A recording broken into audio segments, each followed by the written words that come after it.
কোটি কতক মানুষ এবং তাদেরকে ওই ট্যাগ মেরে যাচ্ছে, হয় বিএনপি নয় রাজাকার। এইগুলি আর কাজ করবে না ভাই। আমাদের নতুন প্রজন্ম যারা মুক্তিযুদ্ধের সময় জন্মও হয়নি, তারা অনেক স্মার্ট, তারা অনেক বুদ্ধিমান, তারা এইগুলি খাবে না। এই মুক্তিযুদ্ধের এইসব আপনি ইতিহাস বয়ান দিবেন, তারা কেউ মুক্তিযুদ্ধের প্রতি অশ্রদ্ধাশীল না, কিন্তু আপনারা তাদের কথা শুনবেন না, দিনের পর দিন অন্যায় করবেন, লাঠি সোটা দিয়ে তাদের সারাক্ষণ শাসন করবেন। তারা কি চুপ করে পুতুল হয়ে বসে থাকবে? বাংলার সন্তান বসে থাকবে? এরা থাকবে না।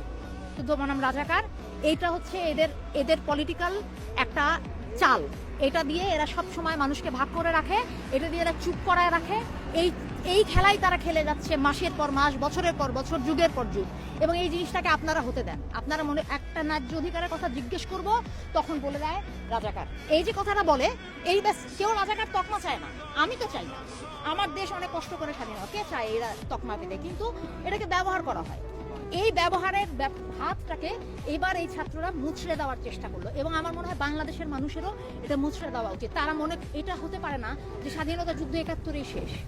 এই যে বুড়া মানুষগুলি রিক্সা চালায়, এই যে মরিচের কেজি ৪০০ টাকা, ৮০ টাকার নিচে আলু নাই, এই যে কুড়িগ্রামের বন্যা, মানুষের আশ্রয় নাই, আবার হাজার হাজার মানুষে এত টাকা, তারা মাথা ব্যথা হলে একটা হাঁচি দিলে সিঙ্গাপুরে চলে যায়। কেন?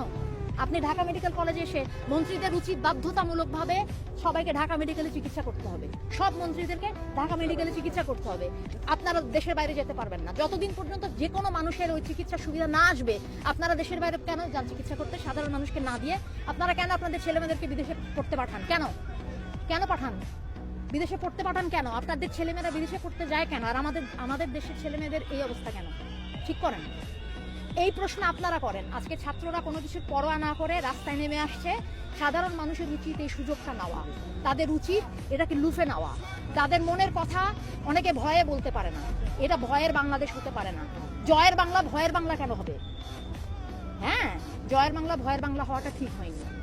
এই দাবি বলে গেলাম আপনাদের কাছে। আপনারা এই জিনিসটা নিজেদের জায়গা থেকে, আপনাদের সাংবাদিকদের অনেক দায়িত্ব, আপনারা সব কিছু কাভার করেন না।